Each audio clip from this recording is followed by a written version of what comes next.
The Alpha Sessions with Emma Joyce. Danny Starr, thank you so much for dedicating the time to chat with us today. How did your musical journey start? Oh, well, Quite a while ago, I imagine. yeah, a while ago. I mean, I've always loved music. Like, always been constantly had music on in the house. Partly because my dad, always having Gorillaz blaring or Amy Winehouse going, picking me up from school or stuff like that. But interestingly, now I think my taste is more like my mum's taste. She's a bit of an indie rocker at heart, I think. And I basically, around 13, saw a friend of mine playing Wonderwall and singing Wonderwall at a school concert. And lo and behold, I went home and asked my mum if I could get guitar lessons. And she said no. And she said, you can teach yourself guitar and then see if you're really into it. And I started teaching myself on YouTube off of her right-handed guitar upside down. And Oh, you're lefty? I am. Best people are lefties. Yeah, always. It's a good way of getting out of when there's a guitar kicking around someone's house and they say, oh, go and play a song. Nah, I can't. I'm lefty. It's a great cop-out. But yeah, and then just started from there, kind of learning covers off YouTube. Eventually got myself that bad boy. My mum decided I really liked guitar enough to get me my first guitar. And I retaught myself the right way around and then started writing kind of 15 and yeah, went from there, really. Wow. You make it sound so, cash. Well, the thing is, when I was at school, I played trumpet and I had lessons and I was in the orchestra and all that malarkey. And that was like doing homework. So when I found an instrument, which I came home and all I wanted to do was play guitar, it just never really felt like an effort, it was a lot. It's been a long journey, but it's something I've just loved and never stopped loving doing. So that's really nice. Yeah, of course. Yeah. And I wanted to also chat to you about the tracks that you played for us. The first one being Boris Baby, which, listening to the lyrics, I'm assuming was written pretty recently in lockdown. Without getting a bit political, I wanted to kind of just I guess clarify with you what it was about for people that aren't aware of the lyrics and haven't heard it before. Yeah, so written very, very, very recently. Probably about 2 weeks ago, still just about 2 weeks ago. And wow, do we have an exclusive? Yeah, I think you may do, to be honest. I was just thinking that. I think that may be an exclusive first listen. It's basically, I just wanted to encapsulate what I thought a lot of the people who what basically everyone's feeling is that this is all, although it's tragic and horrible and very strange what we're going through, seriously peculiar times. There's also just this sense of what on earth is going on, and that human tendency to laugh at such awful situations. And it's because we just cling to anything that will. Well, there's a wasp in front of my camera. All right, mate, you want to get in? That looks quite arty, actually.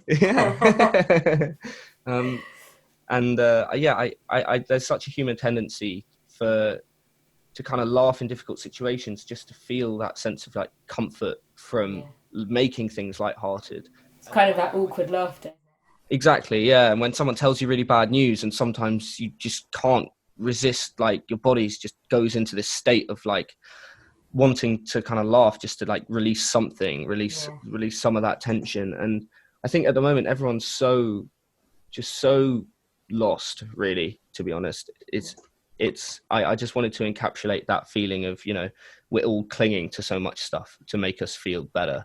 And in my opinion, there's a global pandemic going on, and any leader of a country is in a situation where whatever they do is going to be criticized. and it's just something that no one's ever even had to think about before. So of course people are going to approach it in different ways, and like the best thing to do is just get on with whatever we've got to do to like move on and get on with it, you know, keep things going. So yeah, I mean, the whole thing is basically just, you know, mentioning the little things we've all clung to, I guess, to get us through this. You know, the Dominic Cummings thing, ridiculous, but you know, making a joke out of it is probably the best way. You know, like what else are we supposed to do? 1, 2, 3, 4.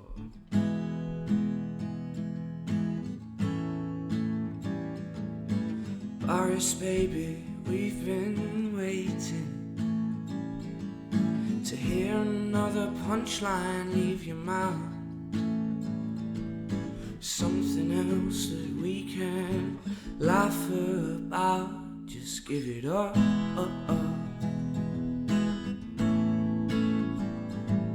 The only thing that's getting me through is when you show me how to wash my hands. It's true, and I'm laughing till the evening, until the daily briefing makes me sad again. And I'm singing happy birthday 2 times round for Mr. Cummings' wife. I hope her birthday was sound, 'cause we're in lockdown, baby. Bojo keep us rolling through this crazy lockdown, baby. Don't know where I'd be without Boris in his right hand cloud. Boris, baby, we've been praying that you don't take advice from Donald Trump. But one thing that I'll say is the barber you both pay seems to know what's up.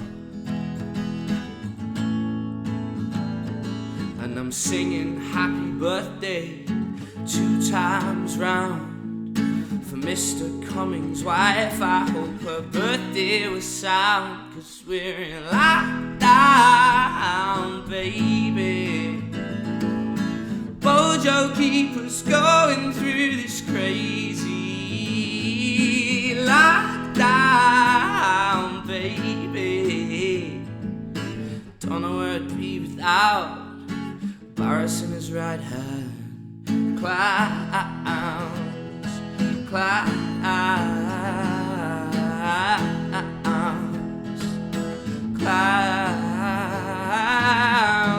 yeah. Boris and his right hand clouds, yeah. Boris and his right hand cloud.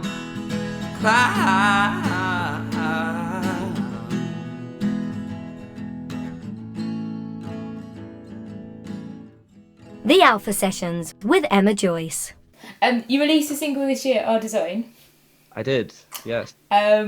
What's it about? Our Design. Our Design is... I kind of challenged myself when I wrote that one to write... I wanted to write a song from another person's perspective, in a quite personal story, but from the other person's perspective. So I've written quite a lot in the past about like things my friends have gone through, or things I know people I know have gone through, and kind of put myself in their shoes. But I projected myself into. I was in quite a long relationship that ended a few years ago now, and after about a year and a half after the relationship, I kind of came to terms with it. And normally it's after a little while, once I've come to terms with things, that's when I write the best about it. I'm a bit more removed, and I decided to project into that partner's point of view. And it's just, I suppose it's just about the feeling you get in a relationship where you really wonder when things changed, and when things started when things started to go wrong and people started to think differently, because often when things end, you think, when did you start thinking this? You know, how long have I been in the dark waiting for you to decide that this is what you wanted to do, kind of thing. Yeah, it's about that feeling. Like, when was the last time you looked in my eyes and felt a shiver run down your spine, blind to the flaws in our design? And yeah, that's basically what the whole song is about. It encapsulates that feeling, I guess. When you write stuff that's like quite close to home, do you, and then you share the song with the world, does it almost feel like you're sharing like your personal stories? Is it sometimes a bit scary? Yeah, it is weird, especially when your friends work out who they're all about, and it's funny when they get it wrong. That's always a bit of a laugh. But yeah, But what happens when they get it right?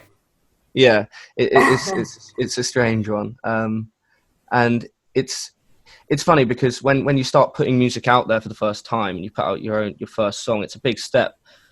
But at that stage, because I was so young, my writing, although it was still personal, it wasn't like, now I feel like I really get quite gritty into things in a way that I didn't back then. And I got over that whole kind of fear of putting music out, because I now put things out because the majority of people listen to it. They're going to listen to it and they're going to hopefully make some sort of connection with their own experiences and help them through their own emotions. And those are the best times, when people message me and say, oh, you know, stumbled across this song and it's really helped me get through this whole period of whatever people are going through. And yeah, most people don't know. Most people don't know who it's really about, but it's normally at the gigs I find it the most exhausting, I reckon, because I do kind of get lost sometimes in the songs when I'm playing them live. But yeah, it's an interesting way to live, but you know, it helps me come to terms with things myself, I suppose. So yeah. Do you use it as an outlet for your Absolutely. own emotions? Absolutely. And everyone who knows me will say it. I'm a very, I wear my heart on my sleeve. I'm very, very emotional, very emotional guy in general. Sometimes too emotional, maybe. So this definitely gives me 100% my music. If I didn't have it, I would have so much bottled up, which I've been able to let out through my writing. Yeah, and one of the best parts about it is that my releases have each of them sort of describes a phase of my life. So I can look back and look at the songs I wrote a few years ago, a few months ago, and they all kind of come in chapters of what I was going through. And that's something I'm quite happy to have, even just as a personal kind of thing of my high. I do write about personal stuff. So having it kind of documented in that way, I find quite cool. Yeah. I think it's cool. It kind of represents different chapters of your life, like you said, when you look back on it. So, and you released it just before lockdown, so you must have kind of been one of the last people to go through like normal gig / single launching process. And does that feel a bit weird now? Yeah, I mean, I was incredibly lucky to tour just before lockdown. Because I miss it like crazy, just as much as everyone else does. All of us basically do what we do because of the live shows. It's by far the most rewarding part of doing like writing songs and being a musician. And yeah, I had a tour in March, which was literally the week everyone was saying we should be in lockdown. Why aren't we in lockdown yet? And it was funny. Like, the start of the week, the shows were pretty busy. By the end of the week, the shows were pretty thin. And I was thanking people for turning up and risking their lives to come out and see me play. But yeah, I mean, I miss it like crazy. Trying to organize recording and releasing now is, everyone's just all over the place. Must be a logistical nightmare. Yeah, I mean, it's crazy. I'm currently we're currently kind of working on a new project, thinking about producers, and getting everyone in the same place is just impossible, you know, because no one knows when they're going to be able to be where we need people to be. So, yeah, I mean, I'm happy to have got something out just before, for sure. But can't wait for things to go back. Of course. And I wanted to also chat about Mr. Spaceman. I couldn't help but think maybe some David Bowie influences there. Yeah, I mean, I do love a good bit of Bowie. Yeah, so in September last year, I released a single called Ground Zero with Hello 2063 as the B-side, and at that time, that's when I wrote Hey Mr. Spaceman, and I wrote a few other kind of space-based songs that they're all about. It's kind of about escaping into space, about the future. It was all kind of written with this sense of what are we doing? Where are we where are we going to be in 100 years? Really, what's this? In a similar way, yeah, like Bowie writes, life on Mars. I wrote a bunch of songs and couldn't write anything else about space. Physically couldn't. Tried so hard. Is that because you want to go to space, or you were just curious of parallel universes, or what? I would love to go to space. I've always thought it was incredible that we're just kind of sitting here on a rock.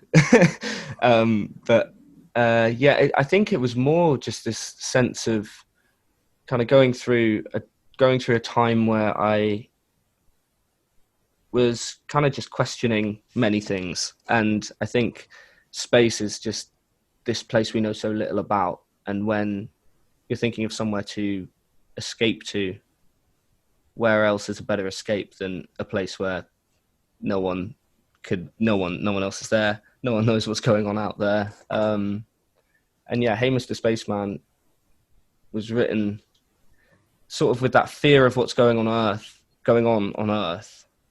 and wondering what someone in space looking in at us would be thinking, and asking for their guidance, this spaceman who's been out for however many years, kind of floating around, looking down on Earth, and him finally coming back and being like, we've messed up big time. Tell us what we can do to fix this. Yeah, that's kind of what that one's about. Yeah.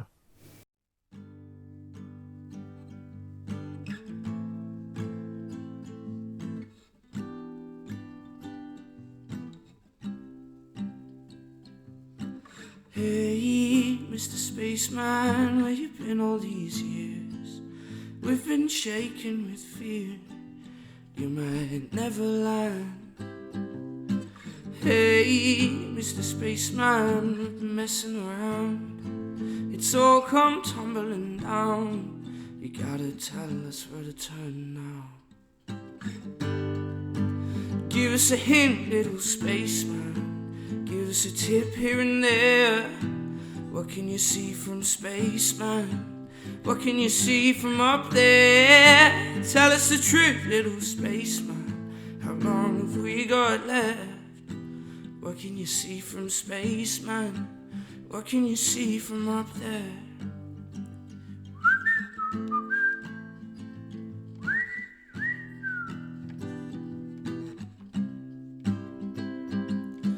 Hey, Mr. Spaceman, do we need to leave our homes? Tell me, can we bring our phones? Is there space for our souls? Hey, Mr. Spaceman, what we gonna do?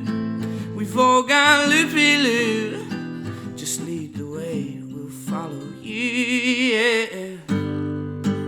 Give us a hint, little spaceman. Give us a tip here and there. What can you see from spaceman? What can you see from up there? Tell us the truth, little spaceman. How long have we got left? What can you see from spaceman? What can you see from up there? Ooh, ooh, ooh.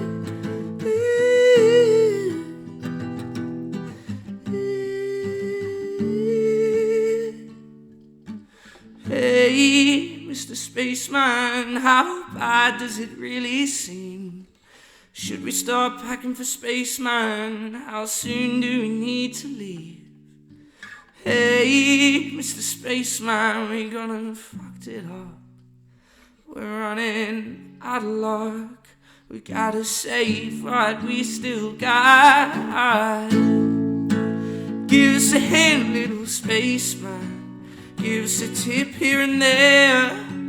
What can you see from space, man? What can you see from up there? Tell us the truth, little spaceman. How long have we got left?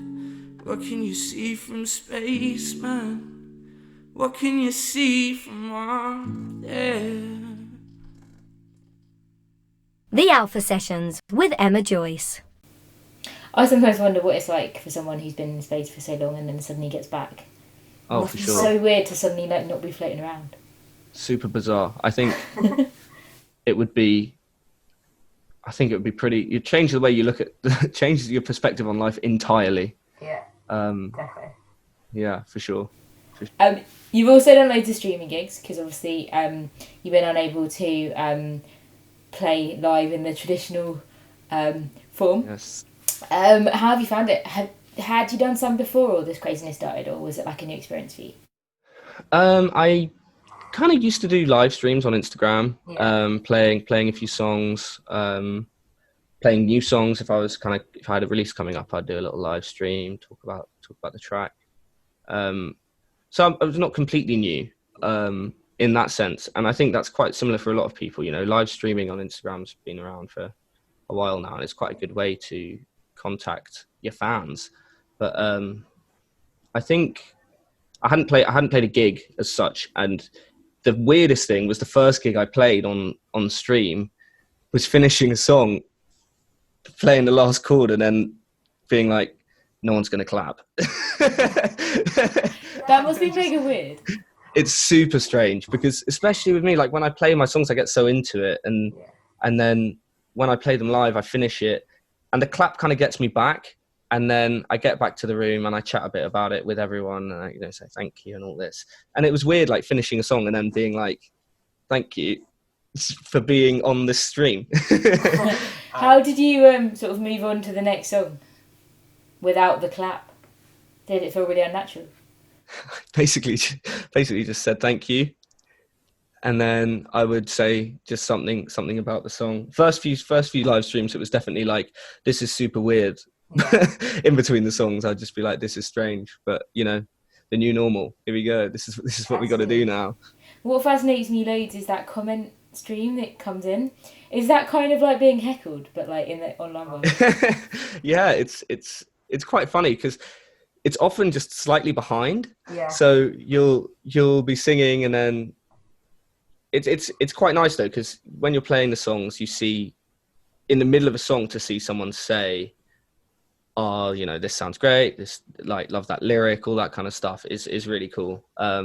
It's a feedback you don't really get in normal gigs even, which is quite interesting. And once you're used to it, it actually really isn't that strange. The first few gigs were really odd, but then once you're just used to the fact that people are sitting in bed, you know, with their laptop out watching you play online, it's almost, it did make me feel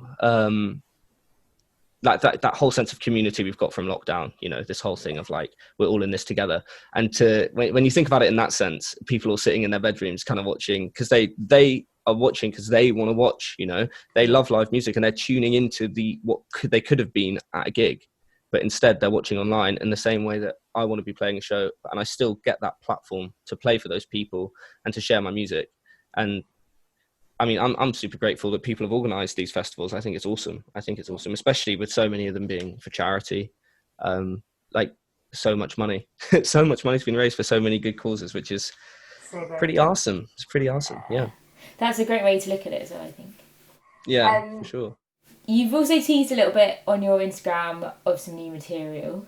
Mm-hmm. What are you working on at the moment that you can tell us about? Yeah, so I've been writing some new stuff, and it's very, very much influenced by what's going on at the moment, which is cool, and I really want it to be incorporated in what I put out next. So I'm, as I said earlier, just basically started a whole new project, then lockdown happened, so kind of trying to keep things moving forward while also taking advantage of the extra time I have. Yeah.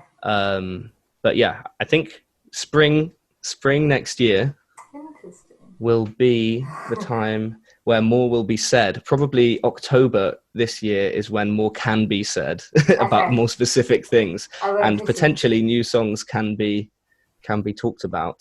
But yeah. Would you say then that this current kind of weird period has been quite good for your creativity to flow? Or? At first, it was awful. Yeah. At first, I was completely stuck with writing. And now I've kind of worked through that. I think now it's really great because I've, got my whole setup at home, and it's given me a chance to really work on my production. I've started kind of writing in a new way where I record straight into like my production software. Yeah. And then I can cut out songs, put in different choruses, and keep the kind of different choruses all there, and kind of drop as if it's like a drop down menu, and you switch it out for like the chorus that I tried earlier, and it's just a whole new way of writing I haven't done before, potentially because I haven't been in this situation where I'm kind of just surrounded by my equipment all the time. I normally just write with my guitar and a pen, and just see what comes out and scratch out what I don't like and forget about it. But yeah, I've definitely had more time to put down ideas that probably more have turned into songs because of that. Yeah.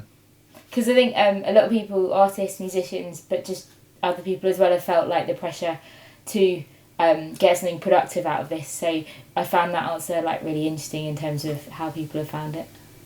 Oh, for sure. Yeah, it's I think definitely driven by the fact that we can't play shows and can't do so many of the normal things we would be doing, and there's just this like overwhelming sense of fear of just sitting inside and not doing anything. Yeah. And sometimes you just need that a bit of a push to get the creative juices flowing.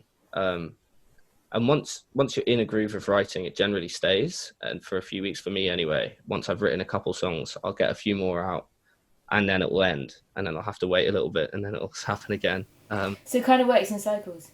Yeah, for sure. Definitely there's like a cycle going on, and it's always been the same with me. I will have writer's block, and then I will break that writer's block, and then I'll be like, keep it going, write something else, come on. But even if it's complete rubbish, just write something else before it goes away. And yeah, that's how it works for me. Yeah. We've chatted about this a lot, but obviously it's been crazy times, particularly for musicians, and even more so the ones that I guess are more up and coming and don't have such a massive established fan base. And you did something really awesome and basically asked people to send through tracks that they recommend so that you could send a playlist out to your following, which is something similar to what we do. But basically I find this really interesting because obviously it's from an artist's perspective. Has anyone sent anything in and you've kind of gone, oh my God, that's amazing, that you want to shout about? Ooh, that's an interesting question. There's a new band I saw a song of the other. Yeah, Solar Strides. It's this band called Solar Strides, and their songs called Building Bridges.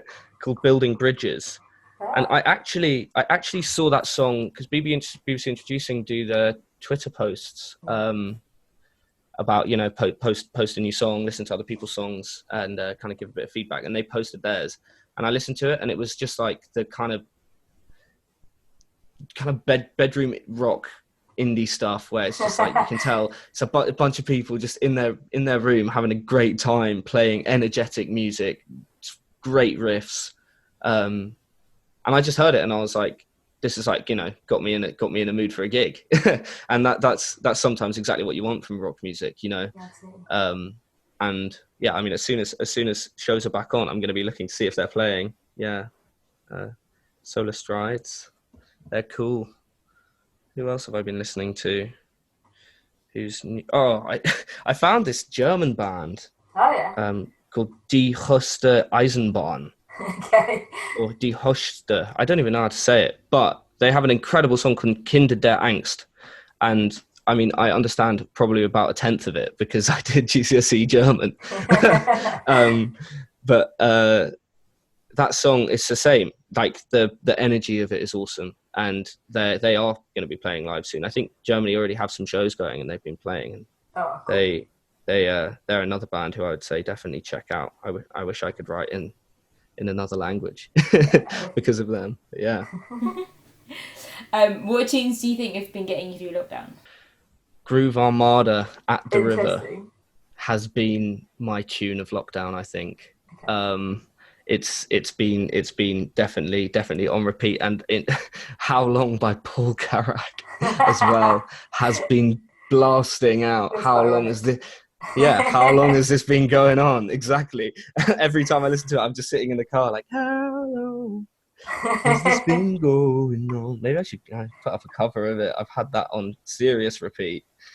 And then Oasis also put out a little demo near the start of lockdown, Don't Stop, which was, they have like dug it out from this recording from a sound check at a show, and it was the only recording they ever had of the song, and they put that out. And I love me a bit of Oasis. So that one's also been going in these headphones quite a bit. Cool. And coming near the end, but I know that you've also had some music featured on Sticky Toffee. Yes, Sticky Toffee. So I wanted to chat to you about that, and how did the tunes come to feature on it, and what's that been like? Oh, I mean, it's awesome to have your music featured in anything, but to have it featured in a film for the first time was pretty awesome. And then to see that film go and be, I mean, they've been nominated for like something like 10 awards now for like independent films, and I mean, I'm just excited to see where it goes. It's going to be out on like Amazon Prime, I think, at the start of 2021. They're putting it up there. So to have like two of my songs featured in a film that's, you know, on a main movie streaming site is just pretty mad. And yeah, I mean, the movie's also got a great message, but so it's cool to be part of something which I actually think is I'm happy the film was made, and I'm happy to be a part of it, and I'm looking forward to more people seeing it. Yeah, looking forward to checking that out for sure.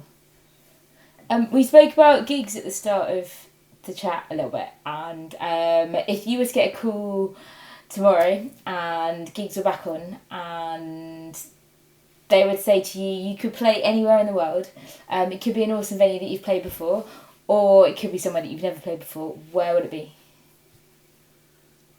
What a question. What a question. Wow.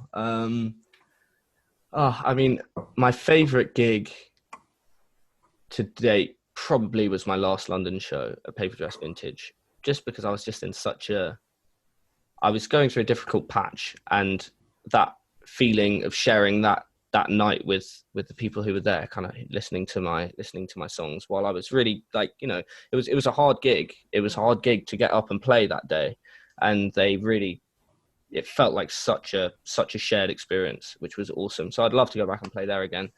Paper Dress is just a great venue as well. Really cool little venue. But anywhere in the world, I'm gonna have to say, I have a massive fan base in Brazil, and I have absolutely no idea why. Top listening on Spotify, massive follower on Instagram. I can't tell you why, but I love it. Cool, yeah, I am very, very keen to go out to Brazil and play some shows there. I'd love to go out to Rio and play a show in Rio. So if anyone wants to take me out there, please do drop me the invite. Because I've had people commenting on my videos and stuff, saying, come out to Brazil. We love your music out here, and it's just awesome to see that somehow, because of the way the industry works nowadays, my music has reached a part of the world that I've never even been to, so cool. which is pretty awesome. Yeah, very cool. Okay, so you're playing in Brazil, and you can collaborate with anyone, dead or alive. Who would be on that stage with you? Wowza. Wow. Anyone. Okay. I absolutely was inspired by Amy Winehouse's ability to drive just unbelievable raw emotion into songs. She has my basic goal with my music, which I hope to one day be able to reach, is to drag that same kind of emotion out of people with my music, and that's what I strive for when I write. So I have to say Amy Winehouse. I don't know I don't know where we'd go with it, but I'd be amazing. It would be incredible. Okay, so collaboration with Amy Winehouse in Rio. Yeah. And if you guys had a rider, what would be on that rider? Oh, well, I don't know if you want to know the answer to that question. What would be on the rider? Of course you want to know. Me and Amy Winehouse. A good time. I feel like this could go two ways. Yeah. I mean, a lovely buffet of really tasty food. Okay. And yeah, I mean, I like to have a good drink before a show. I like to have a good drink after a show. Just I have such a party, you know. I have, you know, my songs are generally pretty heavy, but I do make sure my shows aren't just a really depressing experience. And yeah, everyone always has a good time, and I love just having a few drinks with people afterwards. And one thing one day, if I get to this point and I get a green room where I can really have anything, Which you will. which I hope I will. Thank you. I would love to have a pool table and a dartboard Yes. for before and after the show, because that's just something I love spending my time doing. And my mates will be in there with me, having a good laugh. Yeah, I think me and Amy Winehouse would have an interesting rider. Bottle of whiskey, bottle of Tanqueray. Yeah, a couple of bottles of whiskey. Yeah, a couple bottles of all sorts. Yeah. And finally, if people want to find out more about you, where can they go? What can they do? I've just put up my brand new stinking website. Yeah, it's DannyStarMusic.com. And it's Star with 2 R's. Yeah, with a double R. Yeah, I'm sure you can imagine how many times that mistake has been made. Yeah. There was one gig I played where the posters were up with my name wrong, and I went in and I was like, my name's wrong on the poster, and they were like, okay, well, we can reprint it, or you can just take this marker out and do something. I just went outside and I did like a massive cartoon R on the outside. DannyStarMusic.com with a double R, and everything is there. Everything is Amazing. up there for you to go and see. Gigs, music, all sorts. Yeah. Thank you so much for coming on the show. Well, thank you so much for having me. And dedicating the time in these crazy times. Yeah. Well, yeah, thanks so much for having me. It's amazing to be able to keep doing what we planned on doing so long ago. Yeah, and hopefully we can get you into this real studio at some point soon, where all this craziness is over. Yeah, would love to. Ever feel like heaven's too far away? Well, I can help with that, babe, if you let me take the strain. Ever feel like walking is a loser's game? Well, I can teach you how to fly. Yeah, I can send you to the sky, if you give just a little more tongue, babe. You might just find another last lover's leftovers at the bottom of the mine. I'm your queen, your life vaccine, personal limousine, straight to the gate of dreams. And if you hit me one more time, they'll swing right open, you make it to the other side.